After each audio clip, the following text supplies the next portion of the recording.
Hello, and welcome to this episode. I've got a great interview for you today, and my guest is Gretchen Hill. She's a certified Akashic Record master practitioner and transformational coach, and she helps women entrepreneurs and professionals achieve financial freedom and ancestral healing by uncovering the hidden roots of their money patterns. After surviving a near fatal car crash, Gretchen awakened to her true purpose, leaving behind a 22-year career in higher education and a long term marriage. Her healing journey led her to uncover deep seated beliefs from her Jewish ancestry and past lives that kept her in survival mode. Now, through forgiveness, ancestral healing, and intuitive guidance, she transforms the lives of women by helping them to release inherited scarcity and reclaim their power. Gretchen, welcome to the show. I'm so glad you're here. Oh, thank you, Candy, for having me. Yeah, really looking forward to our conversation. I know it was a few months ago when we first met, and you interviewed me for your summit. But I just really enjoyed that conversation, and I thought that it would be a great opportunity for you to come and share your message with my listeners too. Yeah, thank you so much for the invitation because I definitely felt a connection and completely enjoyed our conversation as well. So I much appreciate the reciprocity. Yeah, I'm glad to do it. This is how we grow, right? This we through collaboration, it just makes so much difference. Tell me, there was a lot in that short bio. And really I can see the arc of the hero's journey there. Tell me the most important thing that came out of your massive life transformation. Oh, oh, that's such a good question. Um,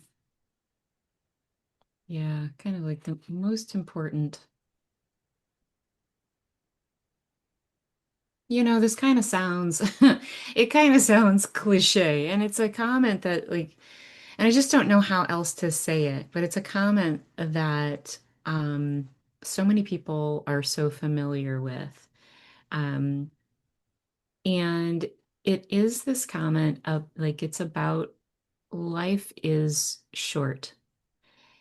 And, and it's funny, like I'm saying that because I've ended up like really kind of diving into past lifetimes and so it's really like looking at this lifetime is short and the lessons that we are gaining within this lifetime,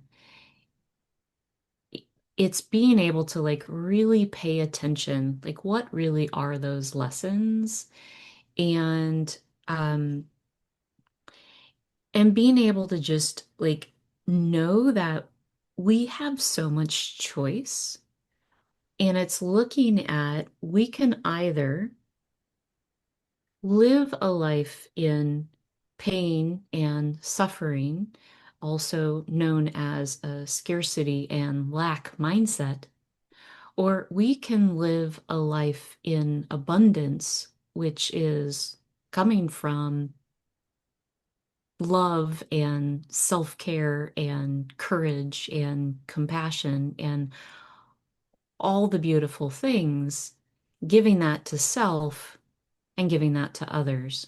So that's like the biggest, like truly aha moment that I've ended up, this has been this true like takeaway um, about what is so important about life and how we can truly make a difference. Mm, yeah. It's interesting. Some people come to their life purpose or to do the work that they're meant to do on this planet at this time through the long road of just like that feeling of, I know I should be doing something different. This isn't satisfying in sort of that place of inquiry, and then eventually settling down to introspection and connecting with their spirit. And then other people, such as yourself, it's this big event that happened. Same result in the end. to Oh. go inward and think, what am I supposed to be doing here? And what feels like, this sounds kind of odd because it sounds very work oriented, the best, highest and best use of my time, Mm. but really, like if life is short, every moment and how you are being and who you're connecting with and how you are connecting with them makes a difference, right? Hmm. Yeah. Yeah, absolutely. And even thinking about like, having this spiritual awakening, because truly, like when I was hit, I didn't see any of that. I didn't see any of it coming. I was on my way home after work, and I just saw this car that was, ve like it was clearly out of control. Next thing I know, like I hear the jaws of life, couldn't quite, wrap my head around that. And then I hear a medic asking me my name and where I am and if I know what happened. And, sure, I was able to answer those questions. I knew my name and I knew where I was. I was on my way to home. Um, but the interesting thing is it's like, it was also, it was kind of like, it was euphoric. Like, it was kind of, there was like, I was clearly like somewhere else, I felt like there was just kind of like this disconnect in a way where I was there, I was physically there.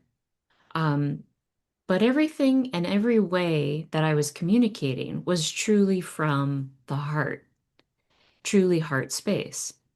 And the interesting thing, just before that, I was truly in burnout from being in higher ed.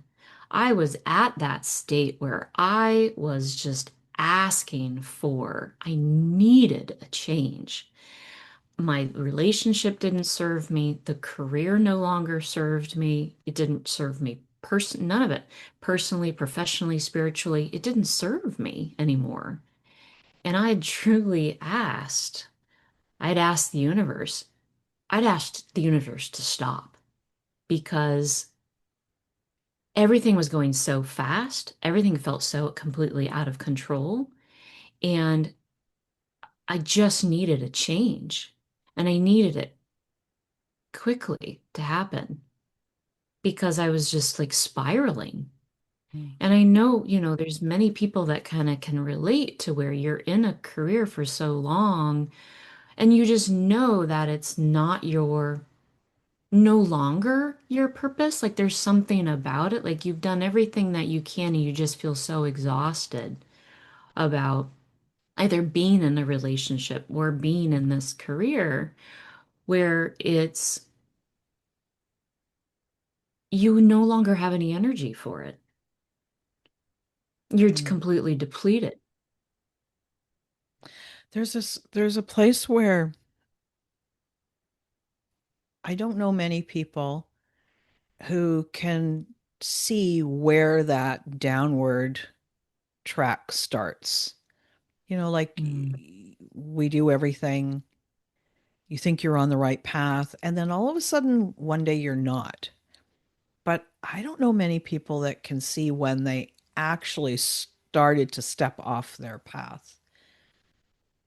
And mm, there's part of me that says, if you know, oh, here's my first step off of my aligned path, somehow that would make the journey easier. And then another part of me thinks that even the step off the path is still part of the journey. And so it's that only in seeing the dissatisfaction are you prompted enough to know what you're really missing, and that you know that there's something different I'd say something more, but sometimes it's just something different. Sometimes it is something less. Like in your case, you were describing how busy you felt and just so much on the Mhm. go. But how do we, how do you understand how to learn the lesson earlier or to hear the message earlier that you want something different and then to allow yourself to give yourself permission to do that? It's not Mm. really a question. Mm. It's just I'm curious if you have any thoughts on it. Right? Yeah. No, and I mean, it is a question. Like it's, I think I think that there are kind of little nuggets that we were actually given, like little breadcrumbs that we're actually given. And it's paying attention to these. I'm a strong believer that when we really drop into listening, our intuition is always there. It's like and we can hear it, but it's paying attention to it. Mm. And it's really listening and taking those steps. Because often we know, like, if we're in a relationship that is, like our energy's drained, or we're unhappy, or we're angry. I mean, it's those are things to pay attention to. Same with the career, same with the business. When you see that there are things that are just out of balance, it's kind of like doing that self check-in to be able to see, like, recognizing, like, where is it that you feel a little out of balance? Is it that with your time? Is it with the relationship with self? Is it the relationship with others? Um, and all of these, relationship with, I mean, even with family, like where is it that there is some level of um being imbalanced, Mm. right? Mhm. So, I mean, those are just like one one step to kind of uncovering and being curious, Yeah. right? The biggest thing is being curious about and asking the questions why. And it's not like, why is this happening to me? But it's being more curious about, what is this? What is this that is coming up? What are the lessons here? What's important for me to know about this so I can then make that change? So the longer that we stay curious and check in with ourselves, and there's an element there of listen, so you're trusting yourself that the message will be there. That's sort of like that's the skill that most people that I've met that have really transformed their life. They come to that skill, right? And Mm, so it would be really interesting to live a life where I started with that skill earlier. Like mm, what would have happened if when I was 20 years old, I remember knew, get curious, check in, listen to what's going on, notice your emotions, how does your body feel, stay present and curious here, and then use mm, that as a guide rail. And it's this place where we outsource the definition of success or the ability to change a career or the ability to evolve a relationship. It's like we're a little bit slow in the day to day mhm, to allow the evolution that we could have. mhm. Yeah. Yeah. How does Yeah. all of how does all of this relate? Sorry, I just want to I want to make sure this is I'll clip this out. But I'm I want to know how this sort of relates to the Akashic Records. And I think that, that's Mm. something that you had described that's very different about your approach of, working with people using the Akashic Records to uncover and to do healing to promote bigger life, abundance, all of these things. Yeah, I'd love to hear Hmm. that. Yeah, yeah.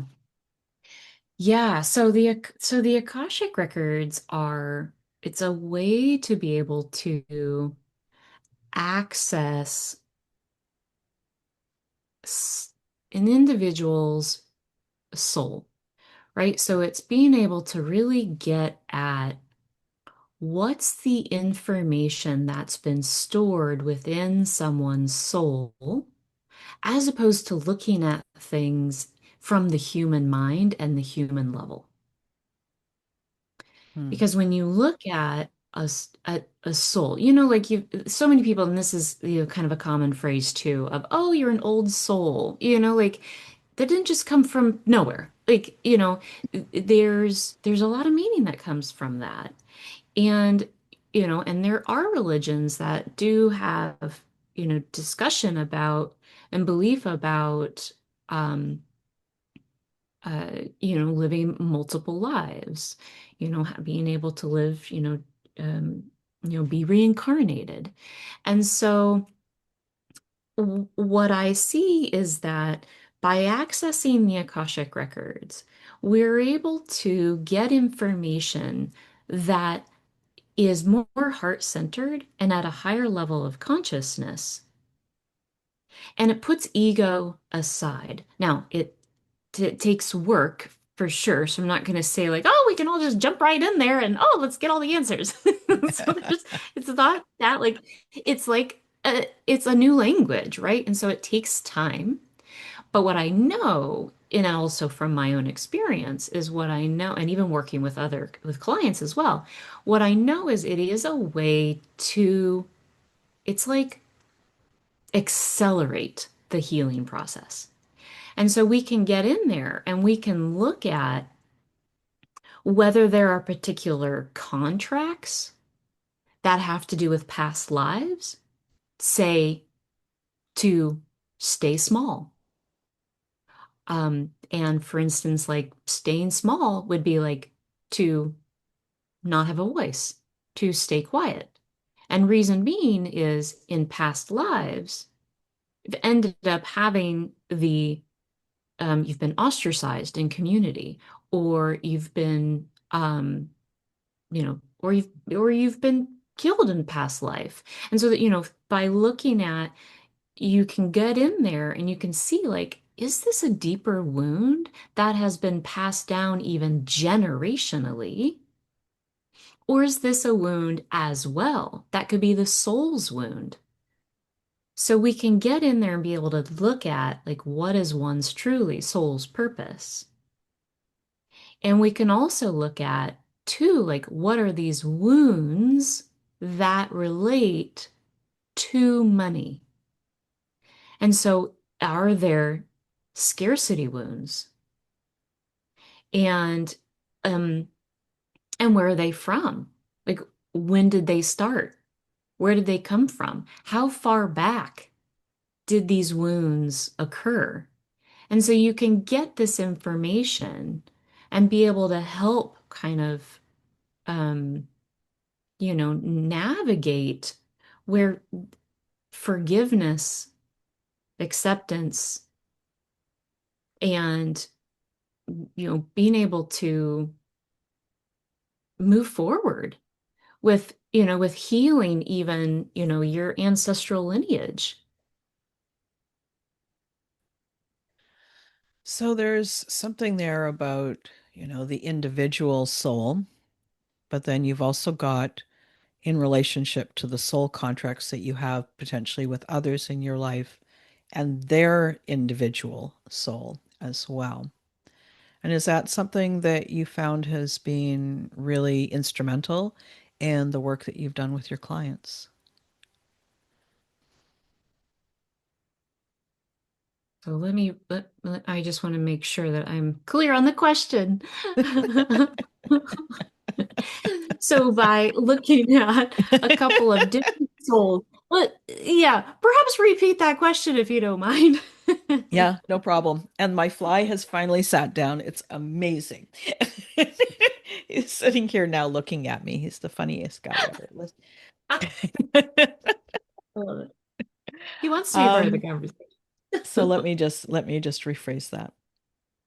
So in the work that you do with your clients, you've talked about looking at the soul and the potential wounds and the path of the soul throughout multiple lifetimes. But where does it interact or intersect with the lives of the people, your family, for example, or your close friends? They have their own soul path and their own wounds. So, while you're doing the work with this individual, how does that affect those other relationships and how they interact with your client?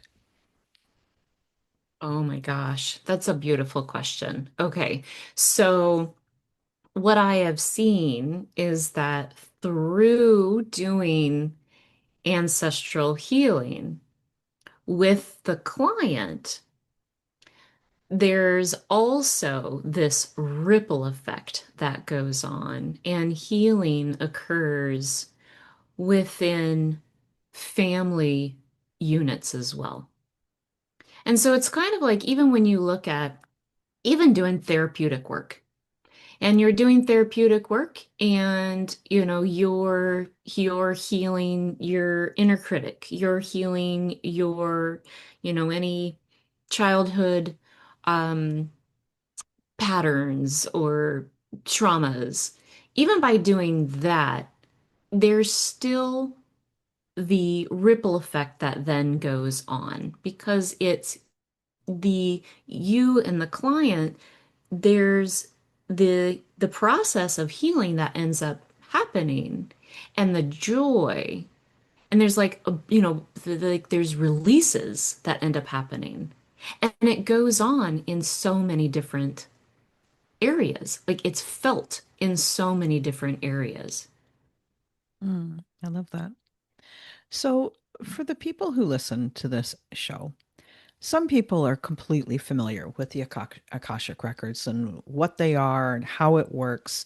But could we just go back to the beginning for the people that have never heard of this concept, never heard of what this is, so that they can have a better concept and a better understanding about what you're describing here? So, could you describe what are the Akashic Records? How do people access them? And what's the sort of the purpose of them? Oh, yeah. Okay. Great questions. Yeah. So the and I'm going to do my best as there's so much information about this. Um, and so my understanding of the way that this is it's, Akasha is Sanskrit, and it's another like dimension in a sense where humans live in a 3D. Well, the Akasha is at a higher level of consciousness. And by getting at that, the Akasha field, that is where you can access like a library of information. And you can access this library of information about souls, about place. It's like an energy field. Um, and you can get there by so again, it's like, the information is stored. It's like stored in a library. And so it's going to have like all these books, it's going to have all these records really of information of present, of past, of future. It's going to be of everything, everyone, all that ever was. And so you can get, and everyone has the ability to get into this field. Um, And the reason that you would want to get into this area is so then that way, I mean, what I have been able to see as to be helpful, and other people, they go and go in there for different reasons.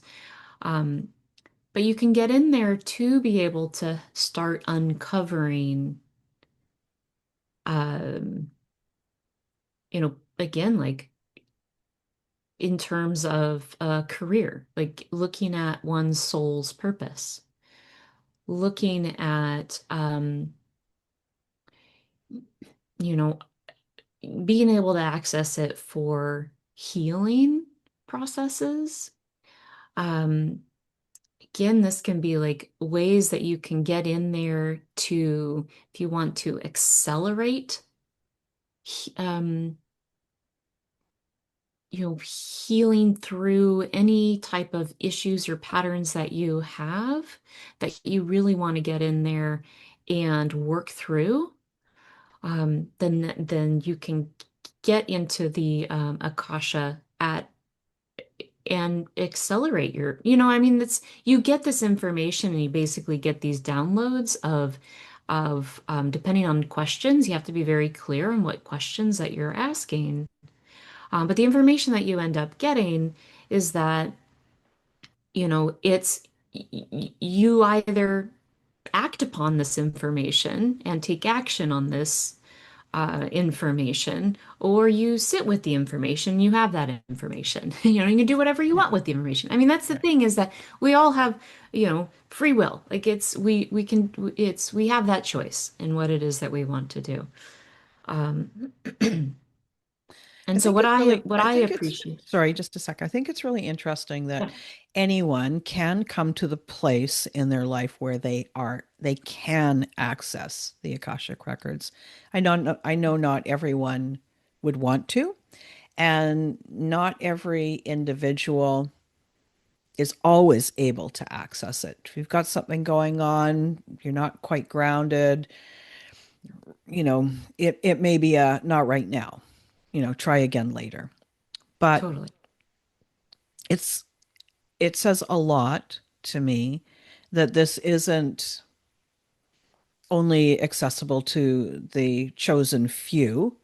It allows people to access their own past, their own lessons, their own healing, so that they're empowered to do what works for them, you know? And I think that we need more of that, less gated access to things and more accessible for all. Can you tell me, how do you use the Akashic records with finances? Yeah, great question. So the way that I look at this is money is a resource. And, we live in a society where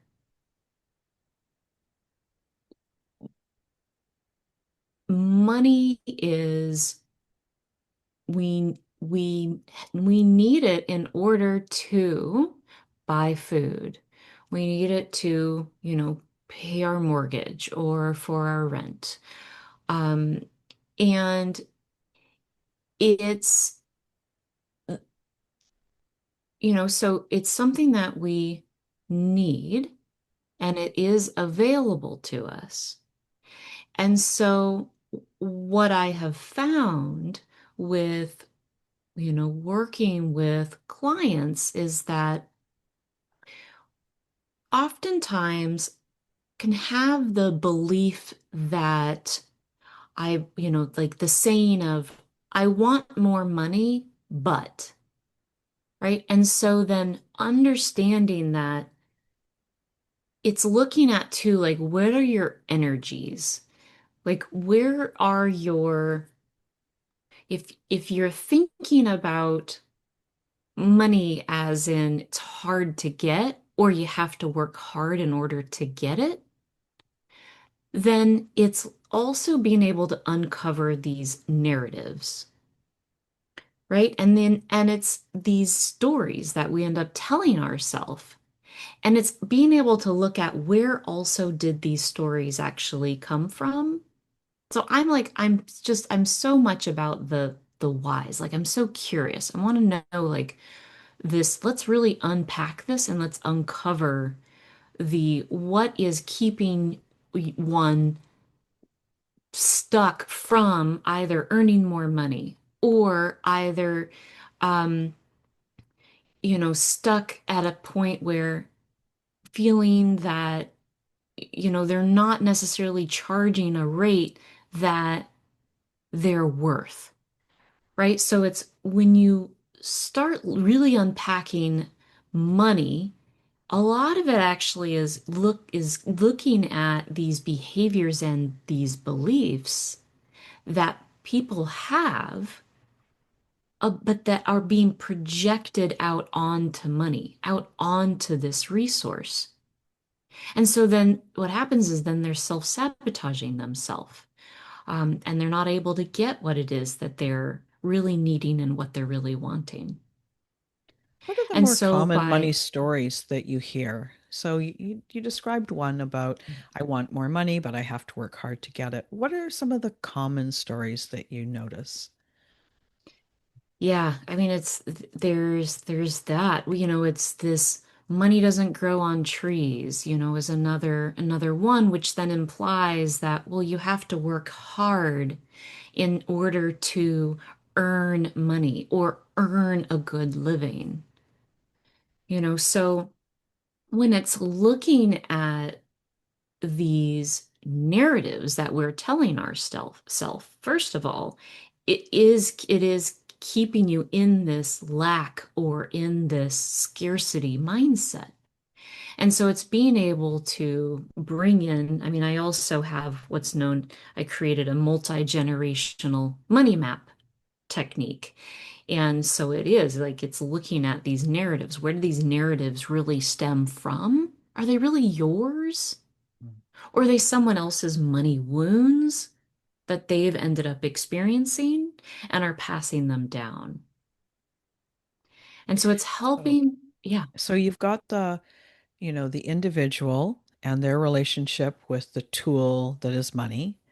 And then you have the multi-generational map, but then you also add on the Akashic past life record of where some of those beliefs may have actually started instead of starting when you were 13 years old and you were told to get a paper route. That might not be the original, in which case you could go back to that earlier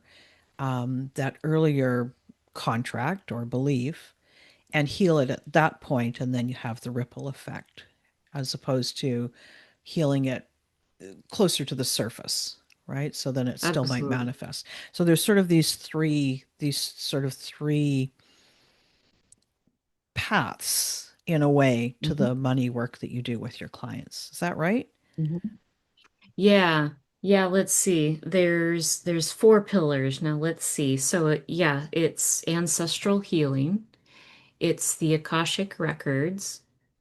It's looking at the money wounds. I mean, that's like, the biggest pillar, right? All of Right. this combined, and looking at, yes, past lives. So it is. It's all four of those pillars. And so, like, the biggest thing is looking at, okay, so you have the money wounds. Now what? Hmm. Mhm. Right? And it's being able to access those other three pillars that can be having that effect on that money wound. Yeah. So there's more than one cause and effect. It's not like you have the limiting belief number one. Now let's go fix that from your 13-year-old paper route story. There might be something from your further past, from a past life, or handed down from a family member. So the original, going back to the original, as opposed to just dealing with the most current the most the sorry the most apparent currently apparent cause may not actually be the initiator, that may be the symptom of something deeper or farther back, right? Totally. Okay. Yeah, exactly. That's Okay. exactly. And so, like, let's even say, for instance, like if it were, some childhood, it could, and again, like it could be all these things. It Yeah. could be all of them. Yeah. It could be when they were a child, there was, when they were on this paper route, there was something that, they earned the money and then they had to though give it to their parents. Yeah. Yeah. Um, and then it can even go back even further. So let's even say, okay, what's the story? What's the experience that the parents ended up going through? Mm-hmm. And then, okay, even further, let's then say the grandparents. Let's say that the grandparents ended up living through the Depression. Okay, well, they had money and then they lost everything. And then after that, it's a matter of no, in order to, when we make more money, when we earn something more, we need to hold on to it for fear of losing it again. Mm-hmm. Mm-hmm. Yeah. And that Yeah. can go back so far. I mean, it could truly even go back to millennia. Mm-hmm. Mm-hmm. Definitely. I mean, if you look at the ancestral level, just with the idea of the Great Depression, for one thing, but then if you go back to maybe when they were farming families, you had lean seasons and good seasons. And so they would have wanted to save because maybe the next one is going to be a lean season, even though they didn't know, right? Exactly. Yeah. It's So exactly. can you give Mhm. me an example of somebody that you've worked with, of course, maintaining confidentiality, about, Totally. like some of the basic struggle that they had, and then what was the result after working with you and healing so much of this? Yeah. Yeah. Yeah. I mean, one that I can think of is like during you know, working together, we were able to, do one particular um, healing technique. And what came out of that was uncovering this narrative about a sense of worth and lack of worth. And it was about, the story that was repeated about them telling about themselves. And, so like, for instance, it was, I mean, this is even, um, like when they were a child, even. They were wanted to go to the Olympics, and they were then told that, well, you've got the wrong parents for that. And so that narrative kept going on in their mind, um, as in a lack of worth, that they're not worth being spent and given, the joy of being able to, you know, be in a sport that brings them so much satisfaction, so much joy. Yeah. And so through one of our sessions, we ended up doing a healing, a clearing. And during that time that we were together, they were able to they had two potential client calls booked during that time. Mm. And then in that same day, they became their clients. And so it's being able to do this work and do this clearing. It can happen immediately, just Right. depending on what it is that we're working on. Yeah. Based on the energy that they're holding at the time, not on the actions that they're doing, right? And that's the thing Yes. that's Exactly. so interesting. Yeah. I Yeah. love that. Oh, Gretchen, we've covered so much stuff. Really, there's so much depth to your work, and I really appreciate the time that we've spent together and given me a chance to understand more about what you do. I know there's others who are listening to this episode who would love to find out more about you. How can they find out more about you? Yeah, thank you. So, I'm going to be one. I'm going to offer a free call to have opened up some spots to be able to work with me. It's a free money success breakthrough planning call, and this is where we'll be able to unlock these really hidden keys to ways that you could be self-sabotaging yourself. Be able to uncover um, you know, uncover ways that you could be holding yourself back from, setting a price that you're worth. And what we can do too is like we can end up also creating an action plan as well to, help you, work through, um, being able to either start a business if you haven't started one already, but you really want to, um, or um, really be able to kind of do the things that you are wanting to do. And so you can get in touch with me. In the show notes, there'll be a link to be able to book a call with me. And I'll have the availability open for just a couple of weeks after the podcast has been released. And then also, you can also contact me at gretchenhillcoaching.com. And that'll be a way as well that you can reach out to me with any questions. Awesome. That's great. Yeah. I love that idea about creating, some clarity for people and a bit of an action plan for those of you who are listening to the episode soon after it goes live. And if it's been a few weeks, then reach out to Gretchen at her website. And I'll be sure to put those links in the episode notes as well. Gretchen, thank you so much for joining me. It's been a real pleasure. Thank you. Thank you so much, Candy. Appreciated this.